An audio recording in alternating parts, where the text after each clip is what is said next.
we have time to get together with what we're going to do this morning. So what we've been trying to do for this whole month is to talk about 7 steps to having a joy-filled life. So we're started our class right now. So we'd ask for us to come to attention right now. No. All right. So think about this. This week, we're talking about learning to be content. Now, if you're not a content person, we want to try to talk about this morning, what it means to be content. Then next week, we have our class review. And then next Tuesday, we'll finish up our series and we'll talk about the 7th step, which is being a doer of the word. So we always have this guy here, is King Zedediah asked Jeremiah, and he said, is there a word from the Lord?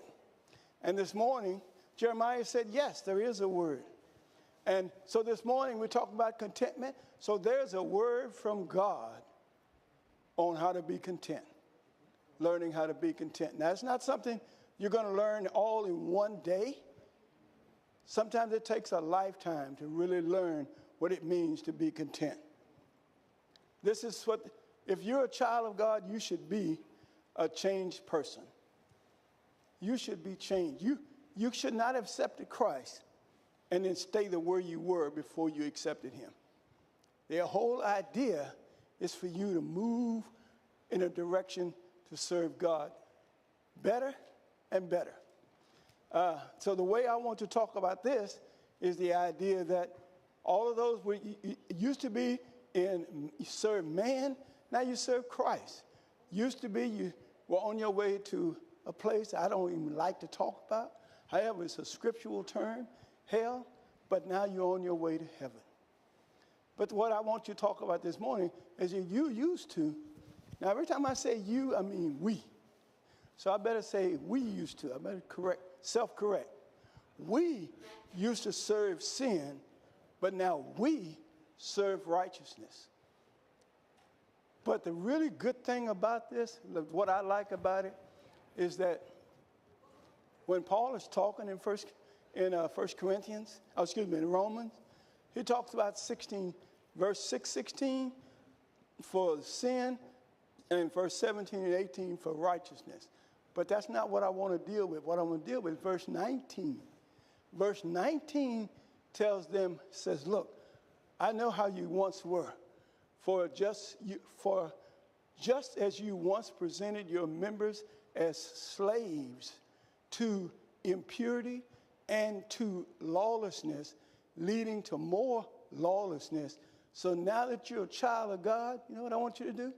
I want you to submit as slaves, submit your members as slaves to righteousness.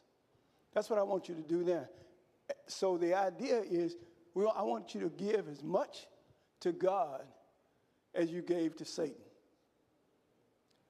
Y'all know we had plenty of fun when we were serving Satan. When we were doing some things that are wrong and this, that, and the other, we had lots of fun. But now that I've changed, now that I want to do some things different, let's have the same fun. Now I'm having fun being righteous, having the fun being righteous. So this lesson right here is next Tuesday night, being a doer. It is step 7, being a doer of the word. Today we're going to talk about step 6. Step 6. Step 6 is about learning to be content. Anybody have a thought right now about what it means to learn to be content? Now, I know it's plenty of thoughts, but don't everybody raise your hand at once about what you think? Well, since I'm in such a hurry, I got to move on.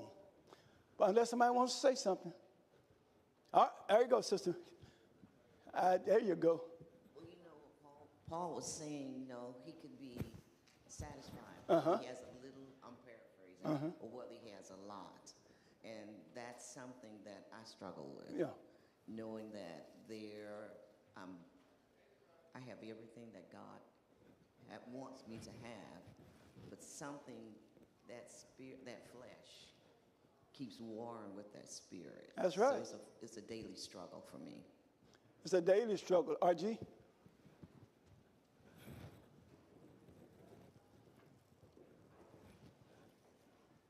To me, I had to learn and teach myself how to be content, because I know if I have too much, and I'm glad I don't, I might forget about God. That's how I feel myself. Mm-hmm. You know, so I'm content with what I have. God has blessed me with, even if it's just a little bit, it's still a blessing from God. Yeah. If you look at what's in yellow, he says, number one, what's in red, rather, he says, not that I am speaking of being in need, he says, for I have learned in whatever situation I'm in to be content. I've learned that. Then he says, I know how to be low, as Sister Walker was saying. I know. And I also know how to be in need.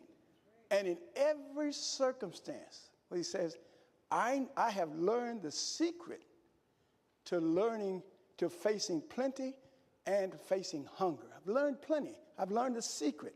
Now, I don't even know if there's a secret, but it's what he said. You ever seen something hide in plain sight? The next verse says, I've learned to be, I can do all things through Christ. All he's really saying is, my secret into learning how to be content is to learn to let God help me. You cannot do it by yourself. I can't do it by myself. The idea is to let God work with us.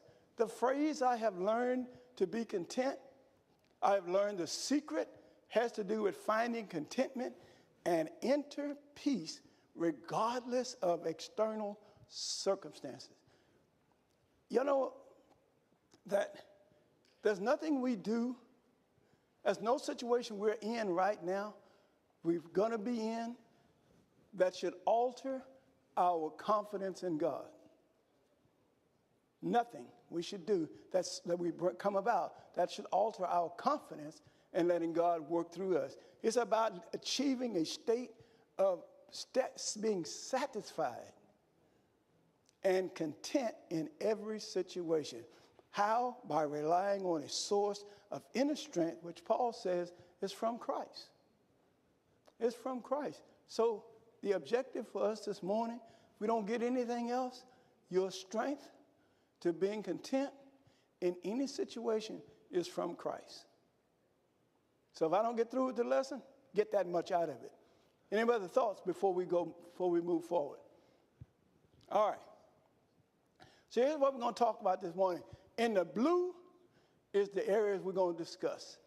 I don't have time to talk about all the other areas. I may not even have time to discuss all the blue. But that's where we're going to start. We're going to define, before we get started, anybody want to take a stab at the biblical definition of contentment? Now, don't think it's so much different than your own definition. Don't think that. It's pretty close. So how would you define contentment?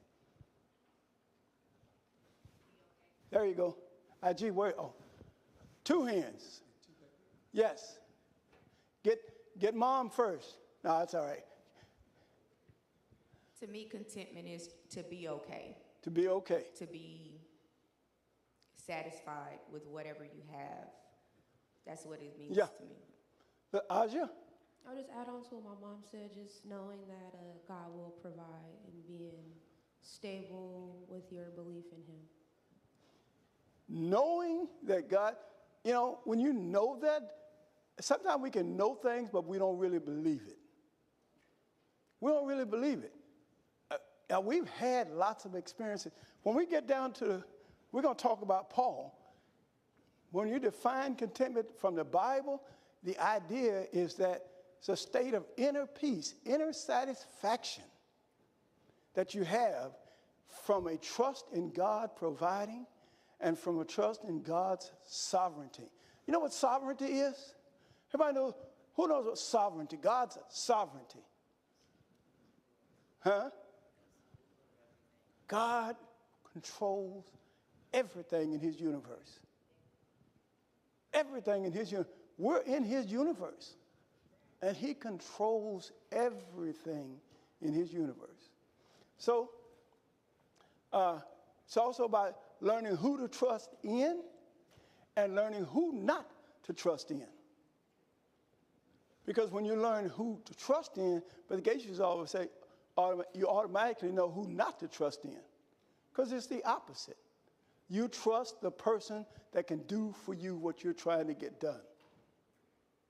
That guy that's interested in making sure you're greedy, making sure that you have worldly possessions, that's not where your trust should be.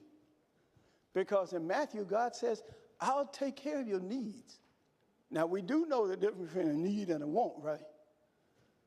So, God is letting us know, you may get some things that you want, but my focus is what you need. And it may not line up with your focus.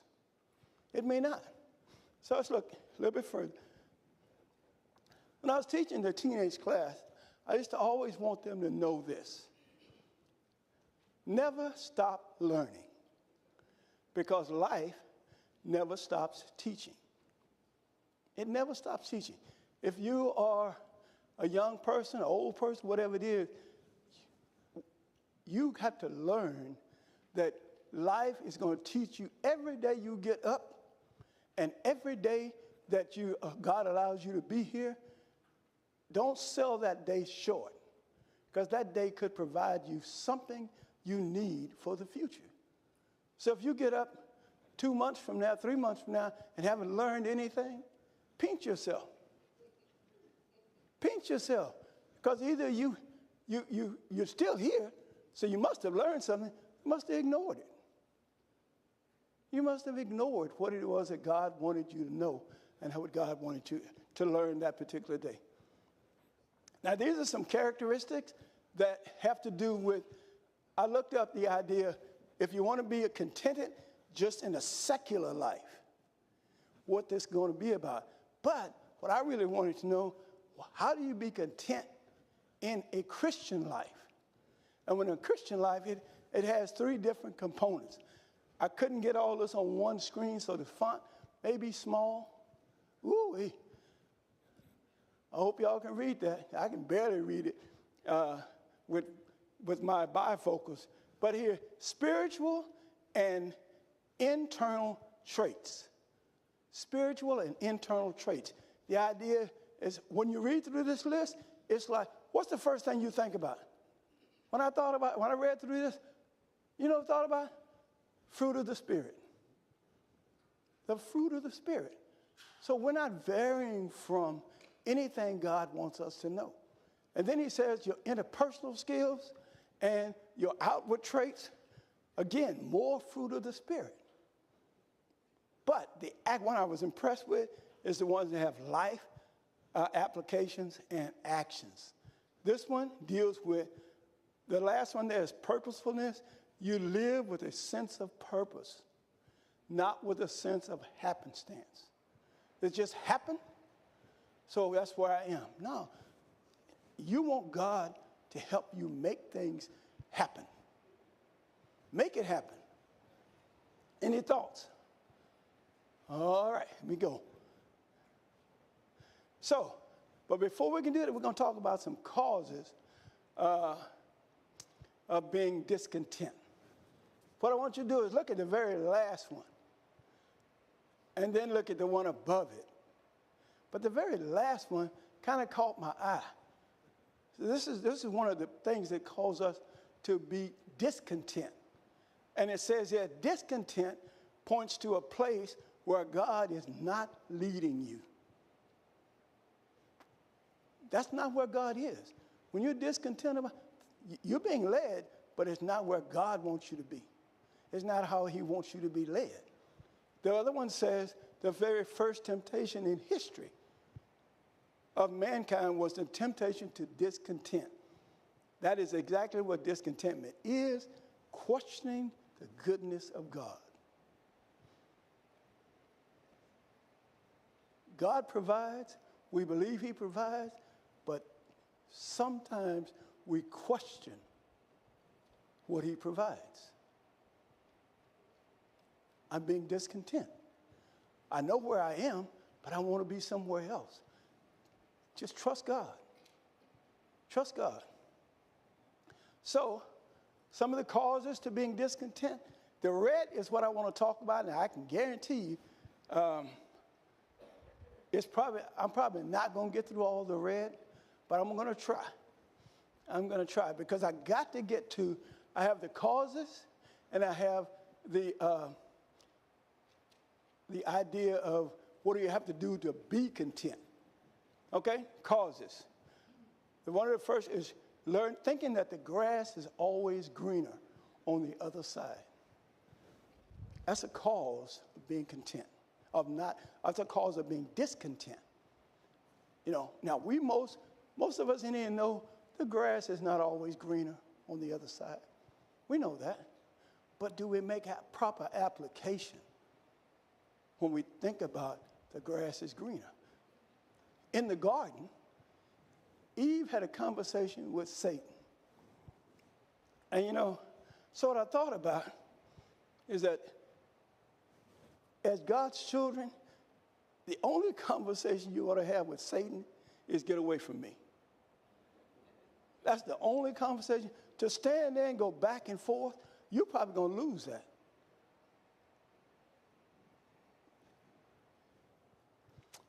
Bible says in 2 Corinthians, verse 14, I don't want you to wonder, for even Satan disguises himself as an angel of light.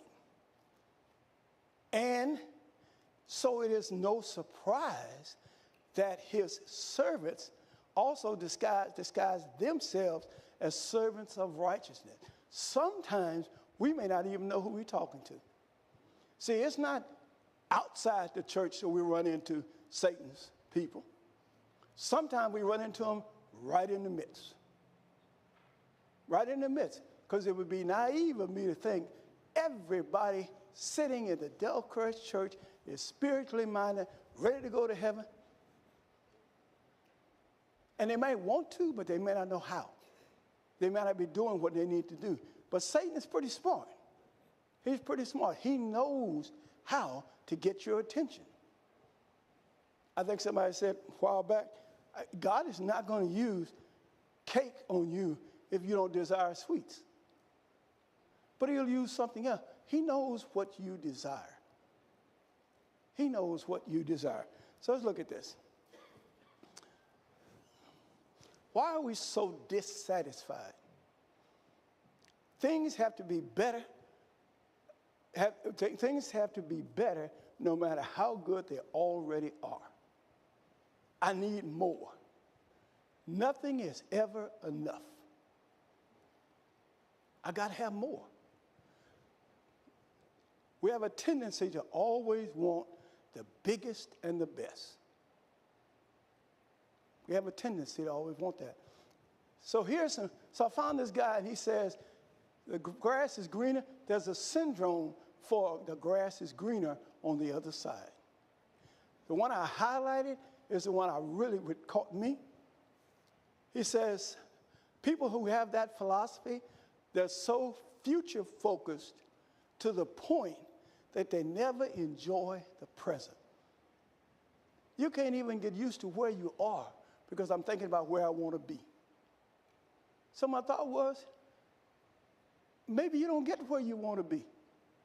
Maybe that's not in God's plan for where you want to be. Are you going to be okay? I remember when I joined the fire department, my goal was to be the chief of the department. I'm starting off at the bottom, and I want to rise to the chief. I never got to the chief. But am I content with where I got? That's the good part. Am I content with how far I went? Now, God didn't have a problem with my aspiration. But at the same time, when I don't get that, am I content with what I have? Am I content? Any thoughts about being content with where you are? Nothing? Oh, man. I thought we'd be right there. All right, let's look at this. Here's another guy. Jealousy and envy over the prosperity of other people. Lord have mercy. We can't look at our brothers and sisters and be happy when they have something. I got to want what they have. And depending on what it is, I might do anything to get it. I might do anything to get it. But what Paul wants, what the Bible, the Proverbs is telling us, I want you to be still before the Lord, and I want you to wait patiently for him. Fret not over the one who prospers in his way, over the man who carries out evil devices. What we got to do is recognize that God has a system in place where good is going to prosper and evil is going to prosper. It's going to prosper. What he said here is, I want you to just recognize God's sovereignty and understand he's always present in your life. Never forget, in your life, God is always present. Always present. Then at the second time, what I want you to do is realize, wait patiently. Don't be in a rush. You know, I've got grandkids right now. Can't wait to grow up. Can't wait to grow up and I just can't wait till I get out. And I thought the same thing. Man, when I get older, I'll be happy when I can get out of this house. Because I got too many rules and restrictions here. Yeah, it didn't take long to realize, okay, Mama used to have on her refrigerator, it's amazing how smart parents get as children get older. It's amazing how smart parents are, because now I'm the one that's directing this ship. It's on me now. I'm the one that's got to put down the law of the gauntlet, what we can and what we can't do. Back then, I just had to obey. Now I got to be the initiator. Because I love you, you can't do everything you want to do. You can't do it. And then it says, I want you to rest on the Lord. Now, this verse doesn't say rest in the Lord. This is the ESV. The King James Version says, rest in the Lord. And the idea is to find peace and satisfaction in God's presence, letting go of the burdens by trusting his love and his control. Think about it. Jeremiah asked God, oh Lord, when I complain to you, yet I would plead my case before you, why does the way of the wicked prosper? Why do all who are treacherous thrive?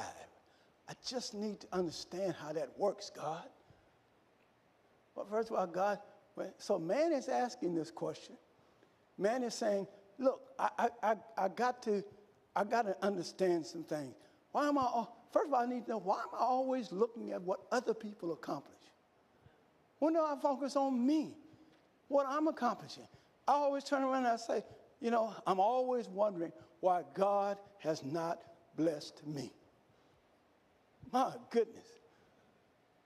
We're being blessed beyond end. Let me tell you something about God's children. You are never lucky. You are never lucky. You are blessed. And God is taking care of you. God is taking care of me. But you're never lucky. Christians don't believe, we're not lucky people. We got a God in heaven that takes care of us. But watch this. But then God answers, and God said, have you not heard, or did you just forget? Did you just forget? I have some things that I do in this world to take care of you. I got some things that I do.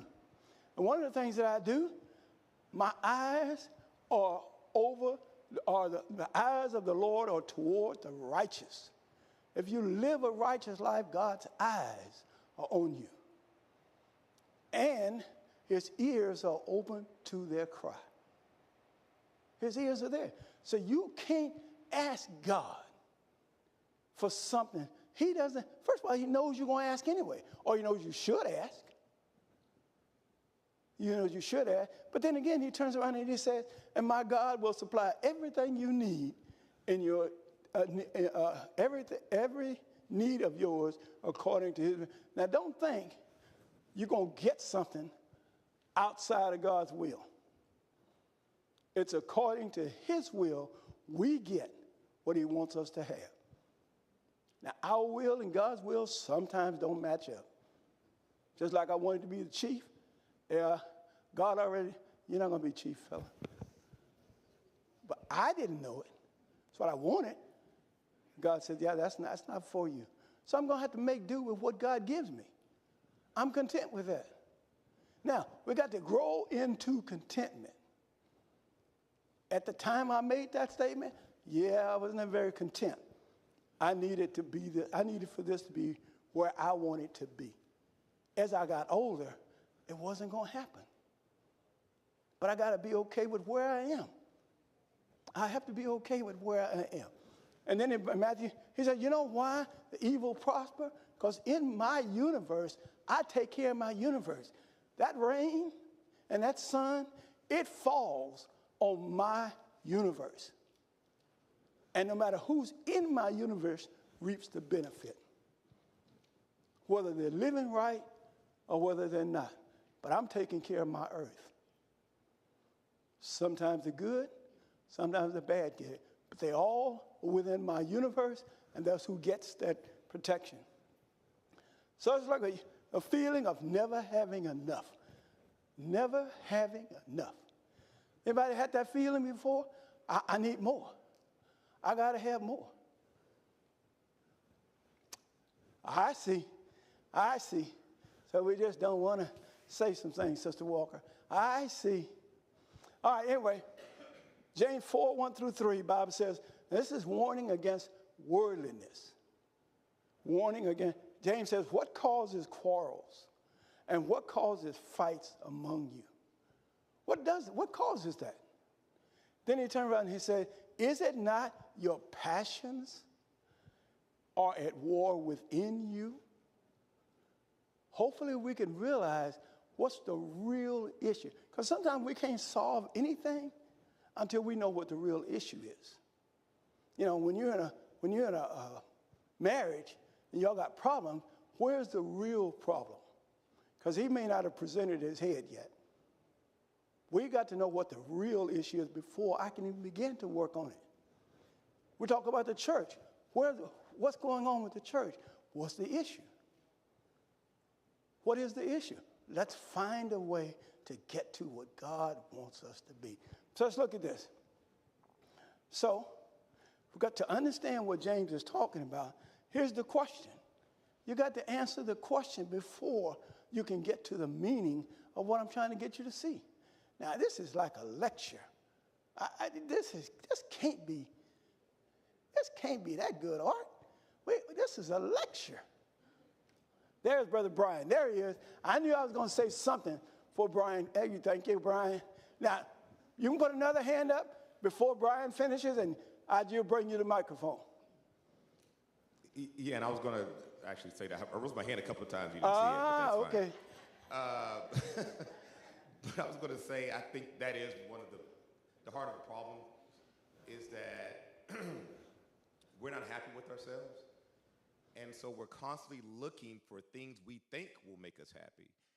But even if we got that thing, whether it's money or whatever else, that fancy car or whatever, we get it, that happiness is temporary. And we're back being miserable again. So now we need something else. So what else is going to fill this void that we're having or whatever? And that's, you know, to me, that's a part of the growth and the wisdom you get and understanding that at the end of the day, no matter what you have, you don't have God, you don't have nothing, you don't be happy.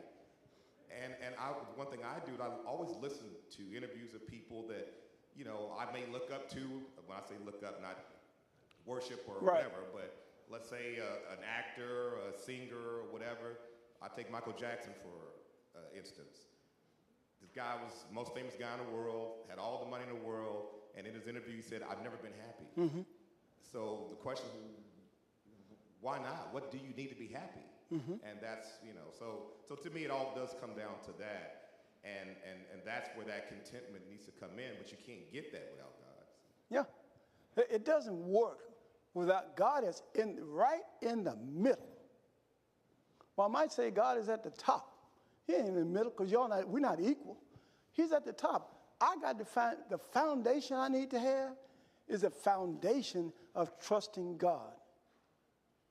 And if I don't get there, why don't I trust? You're the only person that can answer that question. Why don't I trust God? But trust him with what, Brother Adams? With everything. Everything. You get ready to take on a new job or you want to change job. Do you talk to God? Do you talk to God? Do you figure out, okay, God, is this okay? Is this what I want to do? Let God work through your issue. Help you. Now, you got to listen. Sometimes we're good at hearing the answer, but we don't listen. We don't listen. Any thoughts before about not listening? Okay, I know we wouldn't have talked about not listening. All right, but look here. Each one of the things that I'm going to show you now is in this verse, and I got them color-coded so that it's pretty easy to see. Pretty easy to see. But this you desire, you do not have, so you go to any extreme to get what you want. Whatever I got to do, I'll go get it because I desire something, but I don't have it. I can't get it. Well, why don't I get it? So the idea is so you covet and you cannot obtain. Now I'm frustrated. It's just progressing. My stage now is progressing to being discontent. Now I'm talking about I'm frustrated, so now I start to covet. But then again, you know what you do? Now I put on this destructive conflict. Now I fight. Now I quarrel. And I may not even know what I'm fighting or quarreling about. I just don't have what I need. You do. You don't have what you want. You don't have what you want. But look at this. You know why you don't have? Because you don't ask God. You don't ask. Now, understand this about God. God's will always be in place. So when I ask to be the chief of the department, that's not in his will for me. I didn't make that. Am I content with where I am? Am I content? He gave me this. Am I content? He gave you where you are. Are you content to be where you are? Now, do you want to get better? Yes, I do. But if I don't get better, can I still be content? Can I still be content? Thoughts? So I know. I'm not going to do that. I was going to ask Dante to say, I'm not going to say anything. I got. Okay. Oh, I'll bail you out again. So, and I was going to speak to that too, but that goes back to the trust in God because I recall in my life asking for something I thought I really needed and really wanted, and felt a little disappointed I didn't get it. And then a year or two later, I found out why I didn't get it because it would have been a bad place for me, a bad decision. And so, obviously, I learned now to whether if I just ask for it, pray for it, hope to get it. If I don't get it, I'm still happy. I'm still happy. I'm still content if I don't get it. And this whole lesson is about learning to be content. And there's a secret to learning to be. What is that secret? We just talked about it. Some of y'all came in late. Oh, Sister Alexander, all the way, IG. There's a secret that's in plain sight.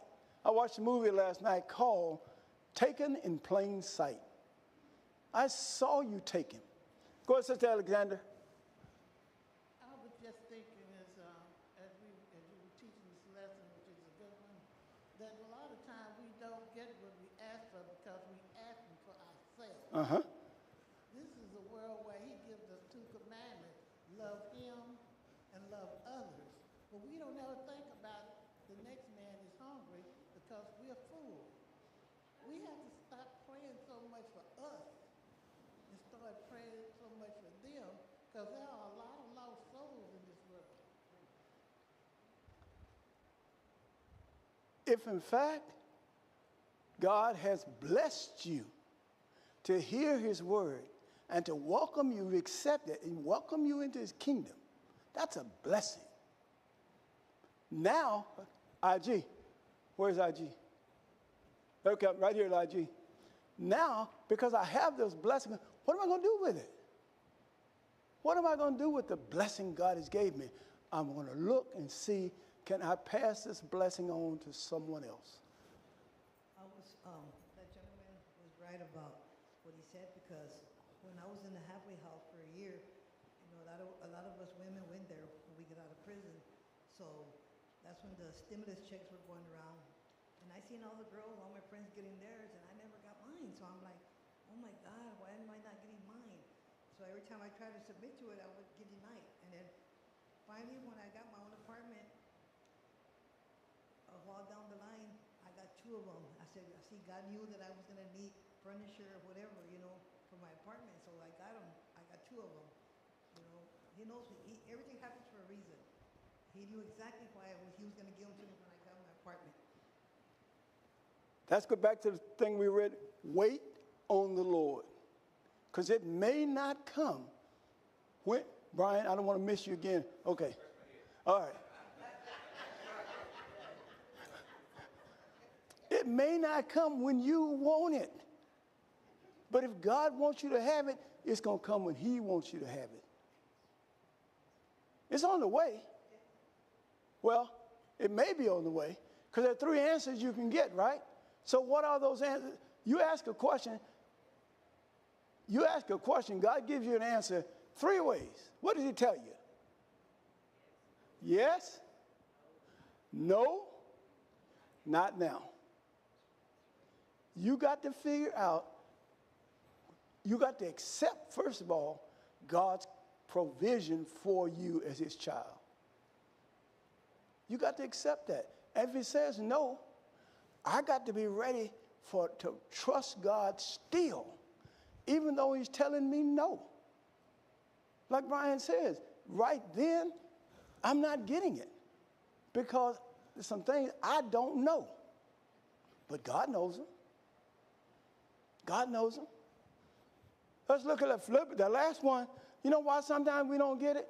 Because God is saying, I know what you're going to do with it, and you're going to take that request, and if I honor it, you're going to put it to the wrong thing.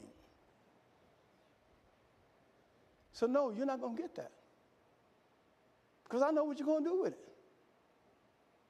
You're going to put it to the wrong thing. So I keep looking for hands now, because Brian done shot me down 2 or 3 times. So I was going to make sure I don't miss nobody. All right, let's look at this. I'm not going to go through this, but this is all the pieces that I have.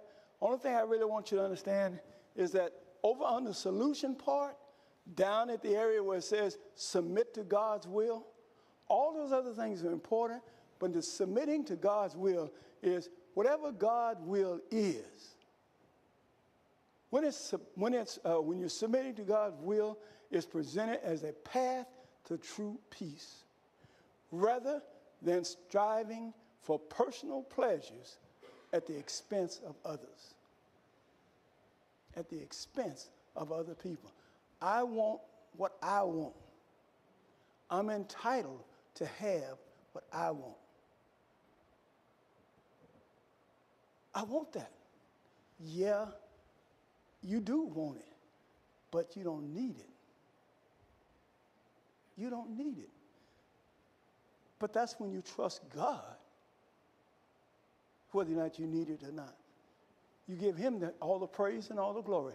All right, but now let's create a lifestyle of contentment. Let's create this. I ain't got much time. Oof. Oof. Gail, when that bell rings, where's Gail? I was going to tell her when it rings, I'm going to take a little bit more time.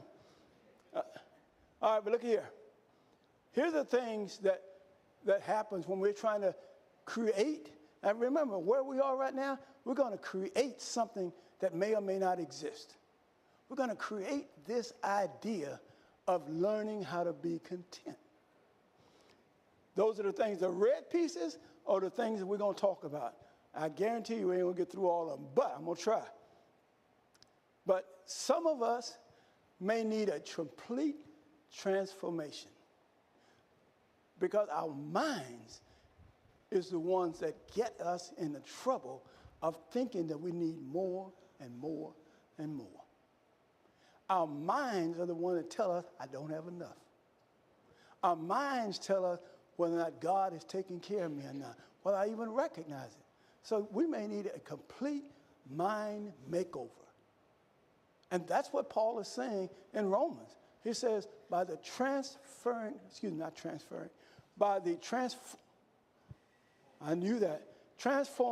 of the renewal of your mind. Your mind may have to be readjusted, refocused. What about this thing? Is that the first bill? Okay. Okay. So, let's look at this. By approaching life with spirit of humility, simplicity, and self-control. 2 Corinthians 1:12 says, for trust in the testimony of our conscience.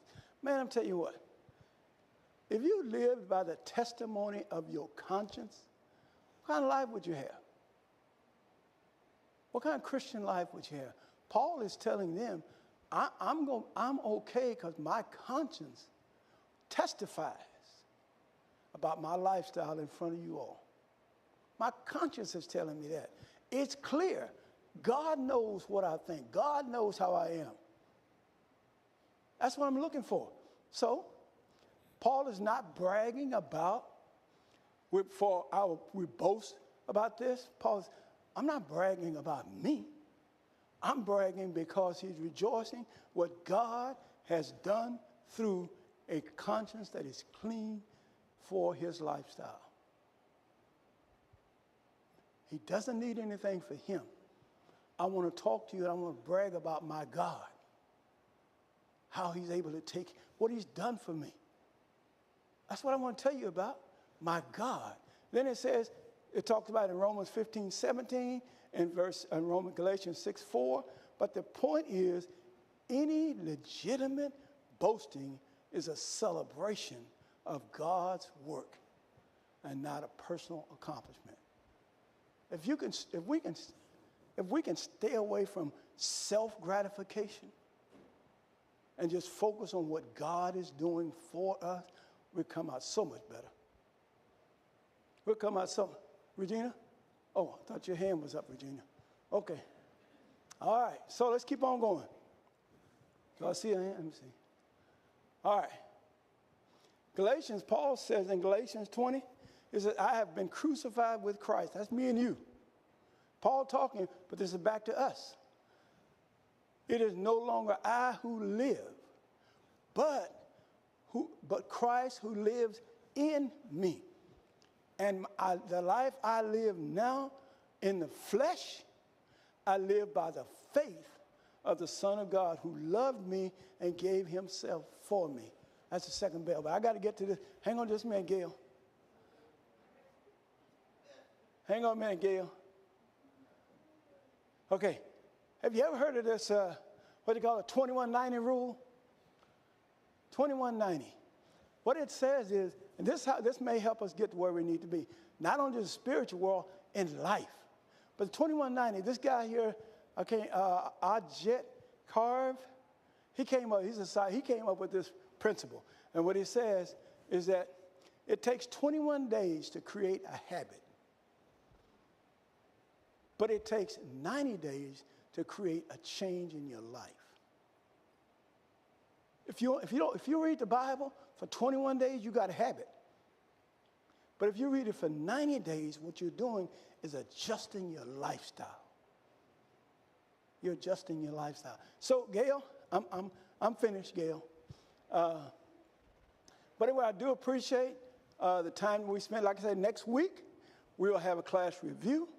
And then next Tuesday, not this coming Tuesday, but the following Tuesday, we'll have our final lesson on the 7 steps to a joy-filled life with God. And that will be being a doer of his word. So if you can, We'll see you next year, the 26th. We will see you for that lesson. So let's have our prayer. Father, we're just so thankful and so grateful for the opportunity we have to be here this morning. We just thank you, Father, for what you do for us, the compassion you have for us, the comfort you provide to us. Help us, Father, to learn to be content in our lives. Learn to trust you with the things you provide for us. Help us never, Father, to just consider ourselves lucky. Help us always to know we are blessed to no end.